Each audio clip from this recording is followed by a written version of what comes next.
Buenas noches, hermanos. Estamos calladitos. Recuerdo que un chiste, no sé si fue no recuerdo bien, que decía que había una algarabía tremenda en el culto y el pastor mandó callar a todo el mundo y había una señora medio sorda. Y entonces todo el mundo se cayó y solamente se oyó la voz de la señora por allá atrás diciendo: yo lo cocino con mantequilla.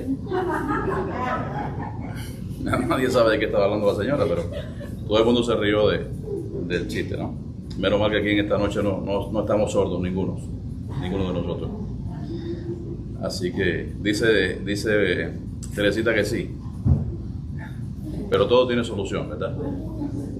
Bueno, damos gracias a Dios, hermanos, que estamos una vez más aquí en su casa y vamos a comenzar el culto en esta noche de estudio bíblico en la secuencia del libro tan importante, el Evangelio de Juan. Así que estamos en el capítulo 9, pero antes vamos a cantar el himno Canta a Dios con alegría, y eso es lo que vamos a hacer en esta noche para comenzar nuestro culto. Canta a Dios con alegría, es el himno número 290.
Bien, Raspú nos dirige en oración. Padre Santo y Padre Bueno, gracias Señor por habernos permitido llegar aquí a tu casa, Señor, a alabar tu nombre, a aprender más de ti. Dice el pastor que nos pueda llevar el mensaje de esta noche, Señor, la enseñanza, y dice aquellos que están de camino, Señor, que puedan venir contigo. En nombre de Jesús. Amén. Bien, hermanos, les saludamos en el amor del Señor y esperamos abundantes bendiciones de Él para cada una de sus vidas. Damos gracias que estamos una noche más aquí de estudio de la palabra, de ensayo del coro, y bueno, vamos a aprender también muchas cosas importantes que tenemos. Así que también saludamos a todos aquellos que están conectados allí en internet, así que por estas vías de las redes sociales, esperando también que el Señor bendiga a cada uno de los que están en casa. Los niños pueden pasar a su ensayo con sus maestras, y los demás nos quedamos y vamos a buscar la lectura bíblica que se encuentra en Juan, el Evangelio de Juan, capítulo 9, y vamos a leer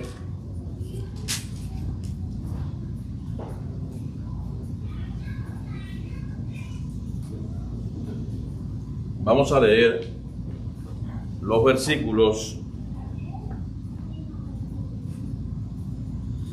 del 7 al 12. Nos ponemos en pie para reverenciar la palabra. Vamos a leer de manera alternada. Juan 9, los versos del 7 al 12. Comenzamos.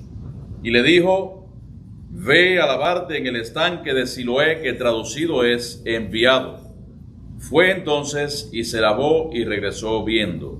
Entonces los vecinos, los que antes le habían visto que era ciego, decían: ¿no es este el que se sentaban y miraban? Unos decían: él es, y otros: a él se parece. Él decía: yo soy. Y le dijeron: ¿cómo te fueron abiertos los ojos? Respondió él y dijo: aquel hombre que se llama Jesús hizo lodo y me untó en los ojos y me dijo: ve al Siloé y lávate. Y fui y me lavé y recibí la vista. Entonces le dijeron: ¿dónde está él? Y él le dijo: no sé. Que el Señor bendiga su palabra. Yendri, ¿no? Diga en oración. Bueno, oh Dios Todopoderoso, gracias por todas tus bendiciones. Gracias por habernos traído hoy a tu casa de oración, a tu casa donde se reúnen todos tus hermanos, donde venimos a confiar en ti. Amén. Y a oír tu palabra y aprender para entonces poderla llevarla, cumplirlas en nuestra vida diaria y ser cada día mejor. Por favor, bendice este culto que vamos a realizar.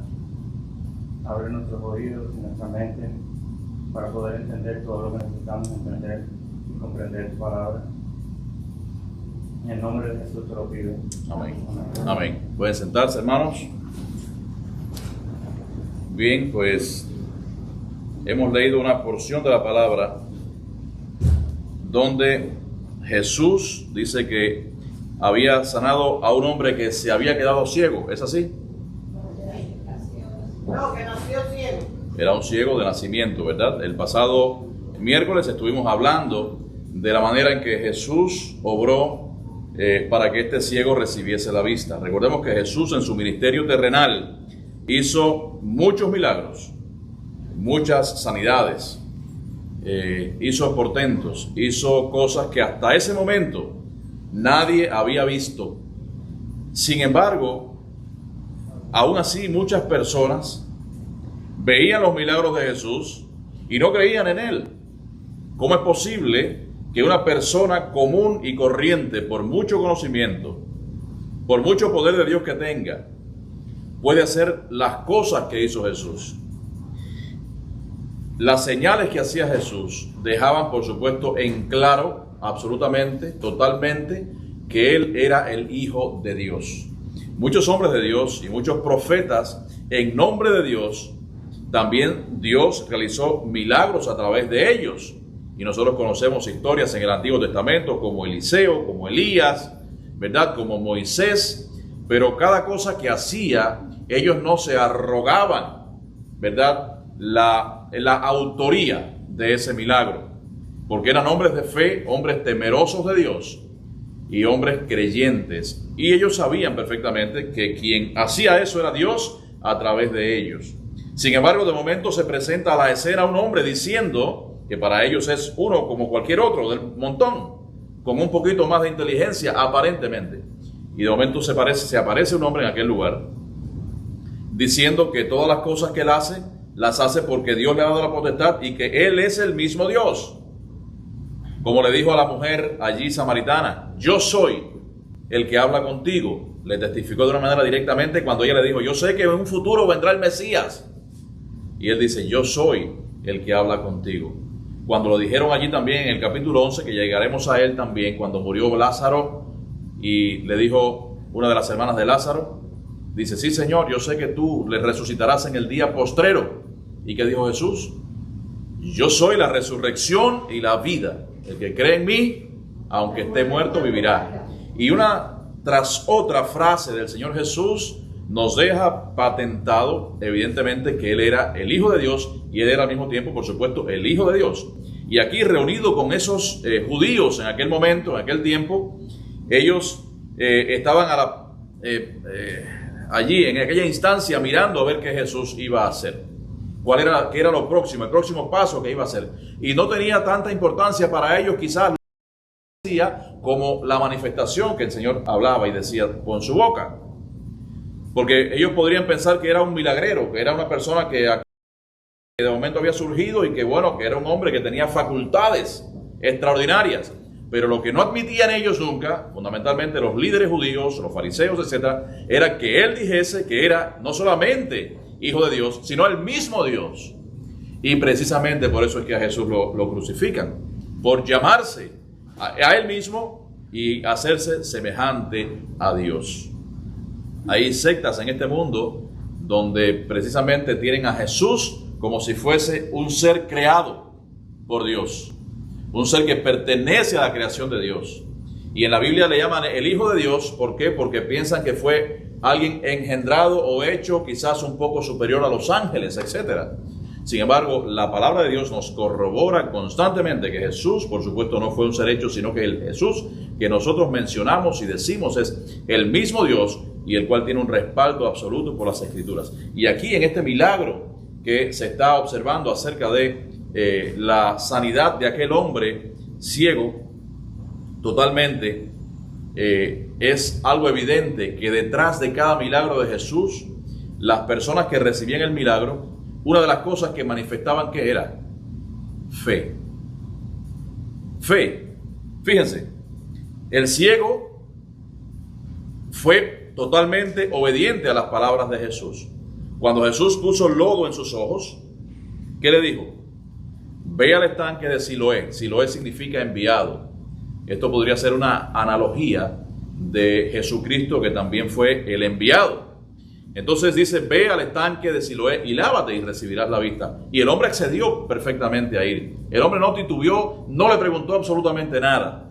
Él ni siquiera le dijo, Señor, pero tú estás seguro, pero me puedo lavar aquí cerca, etcétera. No, ve al estanque de Siloé. Y el hombre, sin chistar, sin decir, sin hablar, fue directamente al estanque de Siloé y lavó sus ojos. Habíamos mencionado el pasado miércoles que el agua que llegaba allí a Jerusalén precisamente era de uno de los ríos que orbitaban cerca, llamado Gihón. ¿Se acuerdan, verdad? Que estábamos hablando de ello.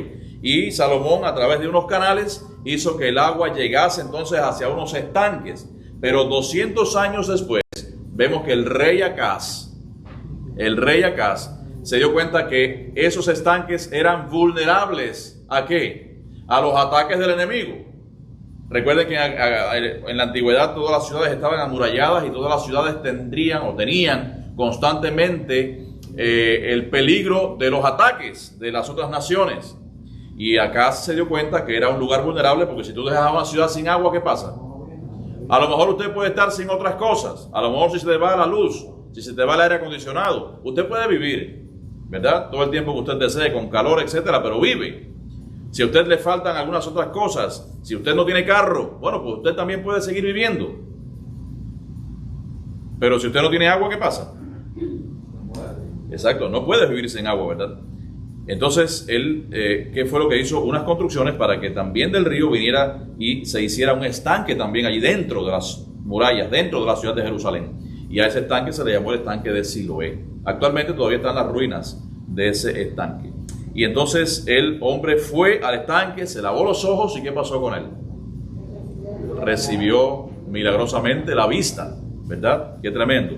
Fíjense lo que dice, bueno, el verso 7, eso es lo que nos dice. ¿Alguien me lee el verso 7, por favor? Cada uno va a leer indistintamente, cada uno que lea el que no ha leído, y así sucesivamente llegaremos al final. El verso 7. Y le dijo, ve a lavarte en el estanque de Siloé, que traducido es enviado. Fue entonces y se lavó y regresó viendo. Exacto, fue entonces y se lavó y regresó viendo. Cuando regresó, entonces vemos que habían algunos vecinos que lo conocían normalmente como un hombre ciego, pero se maravillaban. Fíjense lo que dice el verso 8. Alguien que me lea el 8 y otra persona, otro hermano que me lea el 9. Entonces los vecinos y los que antes le habían visto que eran ciegos decían, ya sé que el que se sentaba en el lugar. Unos decían, él es, y otros, a él se parece. Él decía, yo soy. Bien, pues, fíjense, seguramente ustedes yo sé que están metidos en la historia. Imagínense usted que vea a un vecino que históricamente lo vea en algún lugar pidiendo quizás dinero, comida, recursos, porque está totalmente ciego y no hay seguridad social, no hay nada que lo ayude. En aquellos tiempos, por supuesto, no existía una oficina de Children and Family. Allí en aquel tiempo no había ninguna social security para nadie, no habían hospitales de acogida y no había tampoco ni siquiera almacenes de alimentos. No habían ni un burger, ni había un McDonald's para ir allí a comprarle cosas al hombre aquel, ¿verdad? Entonces él vivía de la caridad de las personas que le rodeaban, lo que podían darle. Eso existía en aquel tiempo. Ahora, ¿qué pasa? Aquellos vecinos ven a aquel hombre. Sin embargo, hay diferentes tipos de opiniones. ¿Cómo puede ser que haya pasado esto? Ustedes no se han preguntado. ¿Cómo es posible si el hombre vivía cerca de mí que yo no pueda conocerlo? Si lo veía, además allí era una ciudad, evidentemente Jerusalén era una de las ciudades más grandes de aquella época, pero aún así, bueno, pues si aquí en la palabra de Dios nos dice que los vecinos, dice entonces los vecinos y los que antes le habían visto que era ciego, o sea, ya le habían visto, ya lo conocían, entonces dice, ¿no es este el que se sentaba y mendigaba? Y entonces dice, unos decían, él es, y otros, a él se parece, y él decía, yo soy. Pero fíjense, queridos hermanos, eso realmente parece que no tenía una explicación aparente. Sin embargo, no podrían creer que ese hombre era el mismo que tanto tiempo había estado sentado mendigando allí en aquel lugar. ¿Qué es lo que nos podríamos imaginar quizás nosotros? Es posible que el hombre, una vez que se vio su aspecto físico. Generalmente el aspecto de estas personas en aquel tiempo eran personas descuidadas. Quizás estaba hasta con muchas barbas, muchos pelos, mucho descuido. Era un hombre, ya no era. Sin embargo, a lo mejor se arregló un poco. Un hombre que caminaba sin ningún tipo de ayuda. Y cuando le ven, realmente existe la frustración esa de decir, no puede ser que sea este hombre. Entonces, eso tiene esa explicación también hasta cierto punto. De que muchas personas, muchos vecinos no lograban identificar a aquel hombre después que había sido sanado de su vista. Y fíjense, así también debería ser también cuando una persona es salvada. Ese hombre fue sanado de esa enfermedad a través del milagro que hizo Jesús. Sin embargo, cuando nosotros venimos al Señor y somos una nueva criatura, generalmente, no sé si también usted ha visto y le ha pasado, pero cuando una persona muchas veces se convierte, prácticamente no lo conocen, diciendo, bueno, ¿y tú quién eres? ¿Cómo has cambiado? ¿Qué te ha pasado? ¿Por qué tú has cambiado de actitud? ¿Qué te pasa? ¿Qué te picó? Hay quien dice. ¿Qué te pasó? ¿A dónde fuiste? ¿Y dónde te lavaron el cerebro? Pues es fácil contestarle. Decirle, me lavaron el cerebro y me lo dejaron limpiecito. Con hand sanitizer, Lysol y con no sé cuántas cosas más. Pero me lo dejaron mucho más limpio cuando la sangre de Jesucristo me limpió mi corazón, mi mente, mis pensamientos y me dejó realmente mi cerebro bien lavado. Esa es una respuesta muy buena también que deberíamos darle a muchas personas cuando nos tildan a nosotros. Bueno, ¿y a ti qué te ha pasado? Que últimamente te veo diferente. Y es porque hemos cambiado nuestras vidas, porque nos hemos convertido y la persona que éramos antes, ahora ya realmente no lo somos. Como dice 2 Corintios 5:17. De modo que si alguno está en Cristo, nueva criatura es, ¿verdad? Nuevo. Y una cosa nueva se puede identificar. Las cosas viejas pasaron y aquí todas son hechas nuevas. Es una nueva vida en Cristo. Entonces, Nosotros también tenemos, por supuesto, que hacer la diferencia en este mundo, y las personas que se convierten al Señor, que marquen una diferencia sustancial y que puedan decir a través de tu testimonio, bueno, pues tú realmente eres cristiano, tu actitud hubiera sido otra. Y ahora estuve recordando, por ejemplo, una película que se llamó Corre, Nicky, Corre, basada en el libro La Cruz y el Puñal. ¿Alguien ha escuchado de esta película? Raspur, Fife y Manolo. ¿Alguien más? Y Noemí. Bueno, y Manolo, Mario. La Cruz y el Puñal es un libro que se hizo de algo que pasó realmente de dos pandillas que habían en Nueva York en los años 60. Esas pandillas, había uno que se llamaba los Mao Mao y los otros eran los obispos. Y entonces ellos tenían sus líderes, cada uno, y cada vez que se enfrentaban estas dos pandillas, era con cadenas, con cuchillos, con lanzas, con pistolas, con todo, cualquier arma que apareciese, se enfrentaban y dejaban una matazón tremenda hasta que venía la policía. Y en aquellos tiempos ustedes saben cómo estaba la ciudad de Nueva York, era terrible, muchos de ustedes que conocen la historia. Y entonces hay un pastor llamado, creo que es David Wilkerson, que se mete en el mismo medio de aquellas pandillas para testificarle a aquellos pandilleros, un hombre muy valiente, y logra con el tiempo llevar a una especie de capilla que tenían allí a aquellos pandilleros. Y en la parte izquierda se sentaron una pandilla, y en la parte izquierda, en la parte derecha se sentó la otra, y empezó a predicar. Y bueno, pues después que el hombre terminó de predicar, que dijo que Cristo les amaba, etcétera, estaba allí el principal de una de las pandillas, no recuerdo el nombre ahora, cómo que se llama, no sé si me pueden ayudar. Nicky Cruz, gracias, hermano Manolo. Mira, tiene mejor memoria que la mía, fíjense, con todo y la edad que tiene. Gracias, Nicky Cruz. Bueno, pues Nicky, de origen latino, después que terminó todo, se levantó, y entonces el jefe de la otra pandilla dice: ahora cierren esto aquí, que ahora se va a formar aquí la batalla campal tremenda. Y entonces Nicky Cruz, que ya estaba siendo quebrantado por el Espíritu Santo, ya la palabra de Dios había entrado a su corazón de una manera real, se paró y fue a defender entonces al pastor que estaba predicando en aquel momento, diciendo: paren un momento, no se maten, este hombre está diciendo la verdad, es que no se han dado cuenta. O sea, ya el Señor había iluminado su corazón, iluminado su mente. Y el otro de la pandilla vino a agredirlo, y Nicky lo tiró al suelo y le lo logró dominar, y le puso un cuchillo en la garganta y le dice: es la primera vez que te perdono la vida, es la primera vez que yo puedo hacer esto, porque nunca en la vida yo he hecho esto, yo te perdono.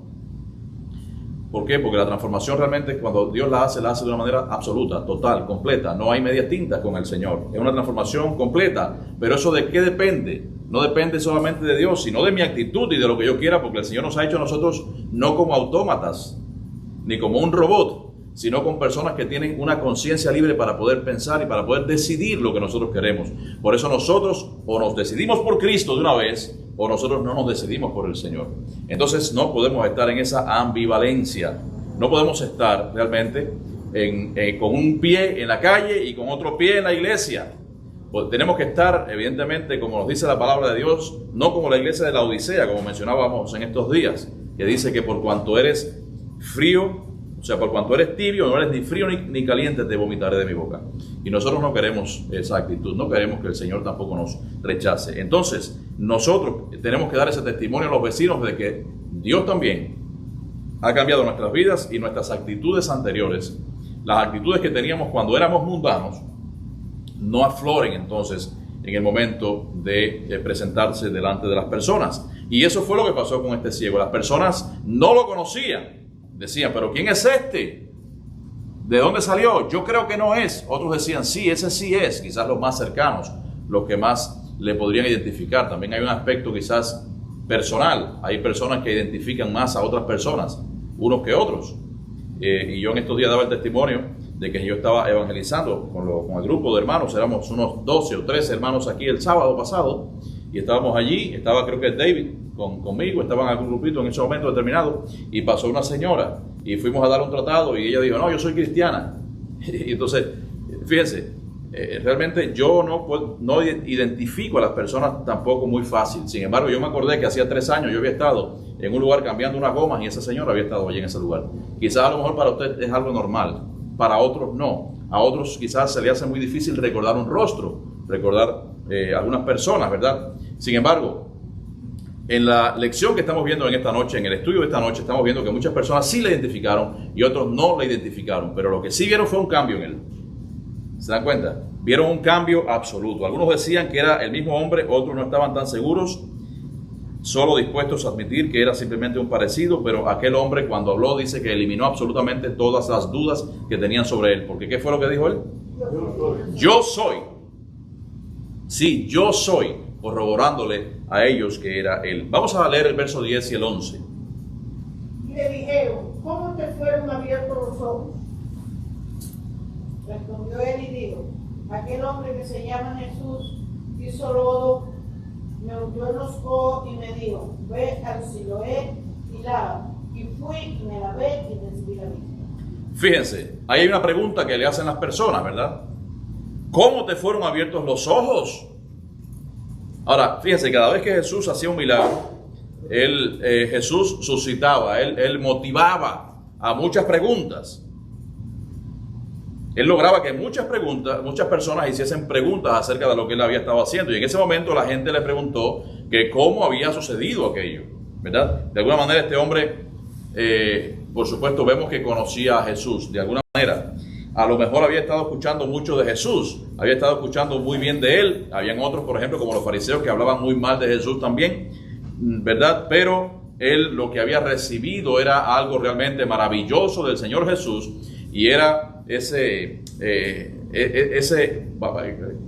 quinto aspecto, ¿cómo se llaman los sentidos, verdad? Ese sentido de la vista, que es uno de los sentidos más importantes, porque a usted a lo mejor le falta el oído, le falta el olfato, no puede tener, a lo mejor no tiene mucho gusto, pero la vista, hermanos, eso es fundamental. Cada vez que nosotros tenemos algún problema de la vista, enseguida vamos y corremos al médico para ver qué solución podemos tener.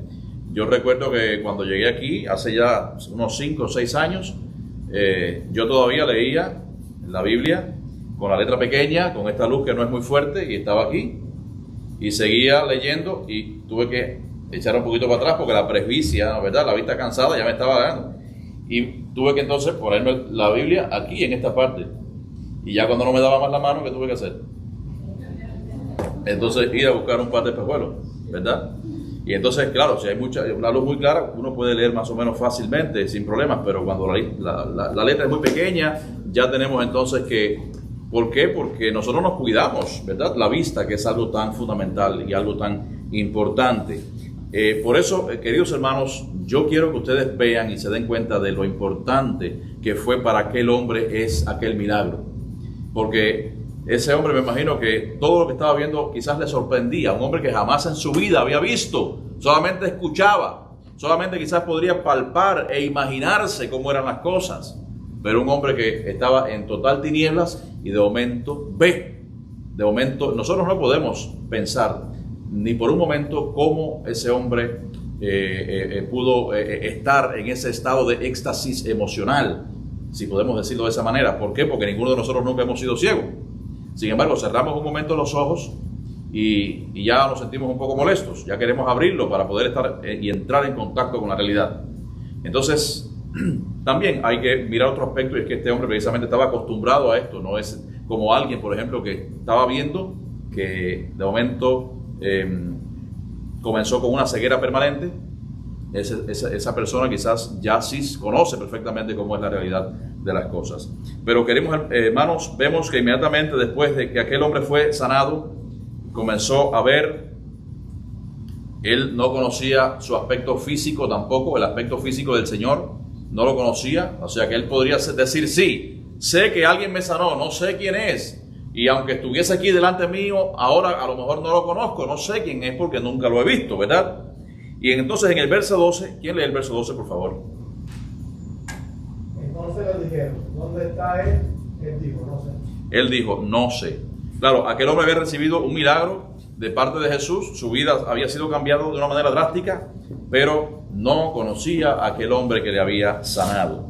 Y fíjense, hermanos, hoy en día hay personas que dicen que han recibido milagros de Dios, de parte de Dios, de cualquier tipo, cosas que a lo mejor usted le estaba pidiendo, o alguna persona estaba pidiendo fervientemente al Señor que ocurriera un milagro para que usted pudiera solucionar un problema determinado en la vida.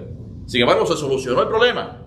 Y entonces ya usted no le tiene la misma importancia que anteriormente. Dice, bueno, eso ya podría haber ocurrido. Y bueno, ya ocurrió, pero entonces muchas veces no le atribuimos a Dios lo que Dios nos da a nosotros. No le damos la importancia real que tiene lo que Dios ha hecho con nosotros.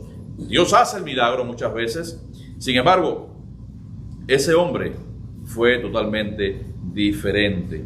Este ciego no conocía a Jesús, pero no iba a ser así por mucho tiempo. Más adelante el hombre le iba a conocer en la próxima lección, en la próxima estudio que vamos a dar el próximo miércoles. Ya veremos entonces de la manera que ellos también tienen una conversación y ellos tienen allí un diálogo. En conclusión, queridos hermanos, Dios puede librarnos de muchas enfermedades a nosotros. Muchas veces no podrá ser así, muchas veces sí nos librará, pero siempre Él tendrá planes para cada uno de nosotros, porque Él tiene también muchísimas cosas que darnos. Él ha prometido grandes recompensas para sus hijos, si es que somos realmente y verdaderamente fieles, como nos dice allí en Romanos 8, 18 y 19, donde dice, pues tengo por cierto que las aflicciones del tiempo presente no son comparables con la gloria venidera que en nosotros ha de manifestarse, así decía el apóstol Pablo. Porque el anhelo ardiente de la creación es el aguardar la manifestación de los hijos de Dios. Vamos a dejar el estudio hasta aquí. ¿Por qué razón? El miércoles próximo tenemos muchos versículos. Tenemos algunos versículos, hay muchas preguntas, interrogantes también, de acuerdo a lo que vemos aquí por parte de los judíos, en este milagro que hizo Jesús. Y siguiendo la lectura, que vamos a leer ahora quizás algunos versículos del próximo miércoles, si seguimos la lectura y la vemos bien, vemos también que parecería que los fariseos eran las personas más indicadas para dar respuesta a las preguntas que hacían todos estos judíos. ¿Por qué? Porque fíjense que los fariseos entonces van a donde está el ciego y entonces van a interrogarle directamente a él. Y el verso 13 dice, llevaron ante los fariseos al que había sido ciego. O sea que para ellos los fariseos lo tenían quizás en una estima demasiado alta, para que los fariseos le dieran una explicación de lo que estaba sucediendo en aquel momento. Dice el 14, y era día de reposo cuando Jesús había hecho el lodo y le había abierto los ojos. El verso 15 dice, volvieron pues a preguntarle también los fariseos cómo había recibido la vista. Él le dijo, me puso lodo en los ojos y me lavé y veo. O sea, era una y otra vez que le preguntaban lo mismo a este hombre. Quizás para ver si él, en alguna mentira, o para ver si él decía la verdad, le estaban buscando, sacando la verdad, a ver de qué manera este hombre había visto. Pero él sabía lo que estaba diciendo. Y entonces, fíjense, el verso 16. Entonces algunos de los fariseos decían, ese hombre no procede de Dios, porque no guarda el día de reposo. Qué tremendo. Que podríamos decir legistas, legislativos, no sé cómo podríamos catalogar a los fariseos, intentaban guardar la ley al pie de la letra. Sin embargo, recuerden cómo el Señor les dijo a cada uno de ellos, ustedes son sepulcros blanqueados. ¿Qué significa un sepulcro blanqueado? Por dentro, pues hay descomposición. Sin embargo, por fuera parece, ¿verdad? Hay una apariencia, porque los sepulcros generalmente se pintan de blanco, se decoran con blanco para denotar la pureza, etcétera. Sin embargo, por dentro no es lo mismo. Y el Señor les decía, generación de víboras, y les decía también a los fariseos, ustedes son sepulcros blanqueados. Y entonces, ¿por qué? Porque ellos no eran sinceros. Ellos proclamaban la ley, intentaban hacer que los demás la cumplieran. Ellos cumplían también parte de la ley, pero ellos, al conocer la ley, sabían también que podría venir el Mesías y no le reconocieron en el momento que vino. A los suyos vino y los suyos no le recibieron. ¿Y quiénes eran los suyos? Bueno, pues en ese caso, en ese momento era el pueblo judío. Fueron los que no le recibieron. Entonces, otros decían, dice aquí, ¿cómo puede un hombre pecador hacer estas señales?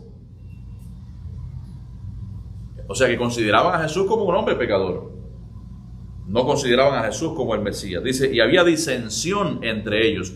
Cuando nos dice que había disensión entre ellos, esto lo que significa es que había muchos que sí decían que era el Mesías y otros evidentemente que no. Sí, efectivamente, disensión es discusión, discrepancia. No había un consenso total por parte de ellos. Y luego entonces volvieron a decirle al ciego, ¿qué dices tú de que te abrió los ojos? Y él dijo que era un profeta, etcétera. Y bueno, pues ahí pueden ustedes también leer en su casa los versos hasta el 34. Pero, queridos hermanos, porque el próximo miércoles vamos a estar estudiando los versos desde el 13 hasta el 34. Así que empezaremos temprano para que nos pueda dar tiempo ver todos estos aspectos que nosotros queremos también ver con ustedes. Así que tenemos aquí a un hombre que fue fiel, un hombre que obedeció, un hombre que era ciego y ahora veía perfectamente, un hombre que no le importó enfrentarse también allí a todo aquel concilio, no le importó enfrentarse a los principales de los judíos, a los fariseos, les contestó todas las preguntas que le estaban haciendo y testificó que Cristo era un profeta. Lo que pasa es que Cristo, por supuesto, es más que un profeta, pero hasta ese momento, precisamente, el hombre le conocía solamente ese aspecto. Después, también al final de este capítulo, que es bastante largo, veremos algunos puntos importantes en el diálogo que también Jesús tuvo con ese ciego. Así que usted en su casa, para que vaya estudiando, pues lea este capítulo 9 en lo que resta a partir del verso 16, aproximadamente 15, 16, 13, 14, para que entienda un poco mejor la lectura, y si tiene alguna duda, por supuesto, pues puede traerla y podemos debatirla en esta noche. ¿Alguien tiene alguna duda o algo que decir? ¿Algo que añadir? ¿Sí? ¿Tú levantaste la mano? Bueno, ok. Bueno, hermanos, pues que Dios les bendiga en esta noche, es nuestro deseo. Como les decía, tenemos algunos anuncios antes de recoger la ofrenda, algunos anuncios que hacer. Y recuerden que se nos está acercando ya el tiempo del campamento. El campamento que tenemos ahora el día 29, 30 y 31 de este mes de octubre. Damos gracias a Dios porque hasta ahora somos 58, David, ¿verdad? Somos 58, o sea que hay un buen grupo de hermanos, más de la mitad de lo que normalmente asistimos aquí al culto, y damos gracias a Dios porque realmente va a ser un tiempo de mucha bendición para todos. Lo mejor es que para estos tiempos también, y allá arriba un poco más para el norte, no va a haber mucho calor, de los que sufren de ¿cómo se llama eso? Calorimia, de los que sufren, ¿verdad? El calor, la mayoría me imagino, pues nos va a venir muy bien ese tiempo fresco allá por Lake Yale. Así que damos gracias a Dios por todos aquellos que se han apuntado, todos aquellos que han tenido esa disposición. No sé si faltará alguien por pagar. Hermana Lisette, ¿ya está pagado todo completo? ¿No? 2 personas quedan, pero prometió pagar. Ajá, ok, no hay problema. Ok, perfecto. Les decía, para que cualquier cosa que pase, pues lo pueden ver con Lisette y con el hermano David. Así que recuerden que ese día vamos a estar aquí, que va a ser viernes a las 5 de la mañana, en el autobús. Así que todos saldremos para Lake Yale. Ore por este asunto. A partir del próximo domingo les voy a dar un calendario de oración a cada uno de ustedes. Un calendario de oración precisamente por este retiro, para que sea de una gran bendición también espiritual para nuestra iglesia. Estábamos hablando ayer con el hermano David que hay muchos hermanos que nunca han ido a un campamento, otros que van a ir por primera vez con nosotros al campamento, y realmente eso también nos sirve a nosotros de mucha bendición. Así que damos gracias a Dios porque vamos seguramente a pasar un tiempo magnífico y seguramente inolvidable. Y es, por supuesto, una de las actividades más que tenemos de nuestra iglesia, oficiales de todos los años. Como sabemos, el pasado año no se pudo hacer por los temas del COVID, pero este año estamos con el doble ánimo. No, como dice la Biblia, el hombre de doble ánimo es inconstante en todos sus caminos, no ese tipo de doble ánimo, sino doble ánimo, un ánimo reforzado en este caso, ¿verdad? Cuando la Biblia dice que el hombre de doble ánimo es inconstante en todos sus caminos, yo antes ese versículo lo tenía muy mal descifrado, distinguido, muy mal revisado. ¿Qué significa el hombre de doble ánimo?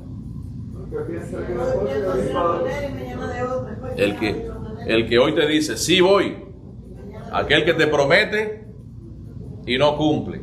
Dice la palabra de Dios que mejor es no prometer y cumplir que cumplir y no prometer. Entonces el hombre de doble ánimo es el que te dice una cosa hoy y mañana cambia de opinión, ¿verdad? Qué difícil es poder asumir esto, ¿verdad? Pero dice que es el hombre de doble ánimo es inconstante, no en un camino, en todos sus caminos. Así que tenemos que ser los mismos, porque si el Señor es el mismo ayer, hoy y por los siglos, nos enseña a nosotros también a ser una misma persona, la misma persona que nos ves y que interactuamos con ustedes ayer, hoy y que sea así siempre, en perfecta comunión con los hermanos y dice la palabra de Dios, gozándonos unos con otros, alegrándonos unos con otros, teniendo comunión de cerca unos con otros, perdonándonos unos a otros como Cristo nos perdonó. Así que Dios les bendiga en esta noche. Vamos a tener el momento de la ofrenda y vamos a cantar un himno para terminar.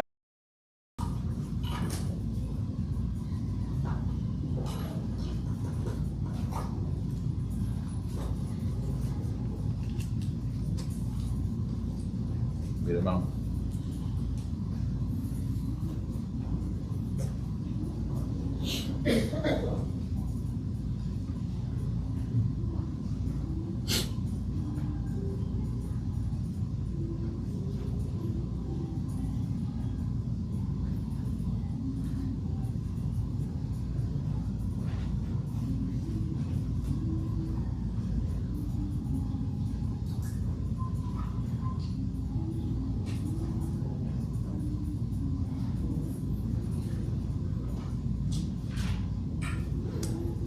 Bien, el himno lema que tenemos para el campamento es el 236. Hay más cosas que ya les vamos a decir posteriormente, como el versículo o el texto lema, el lema que tenemos para el campamento y algunas otras cosas también. Pero vamos a cantarlo en esta noche, ese himno 236, cuando combatido por la adversidad, veas ya perdida tu felicidad. Mira lo que el cielo para ti guardó, cuenta las riquezas que el Señor te dio.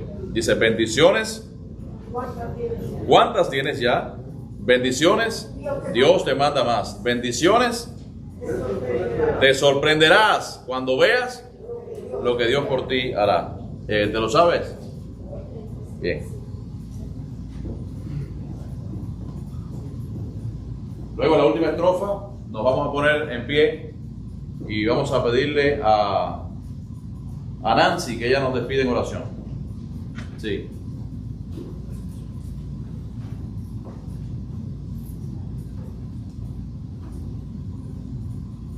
$2.36.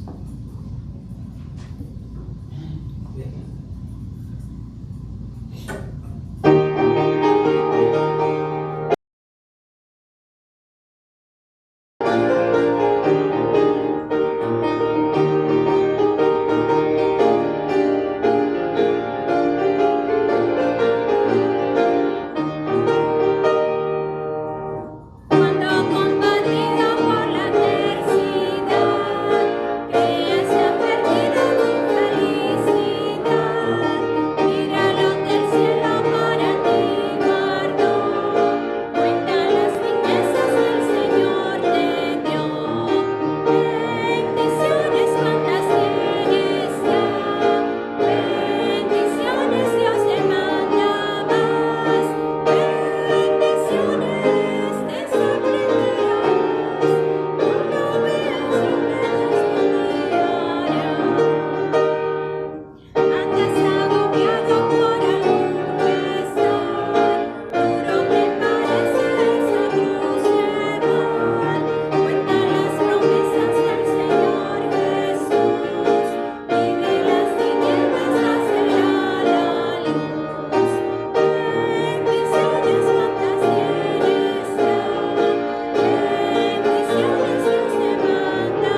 Permite, Señor, que regresemos a nuestros hogares sanos.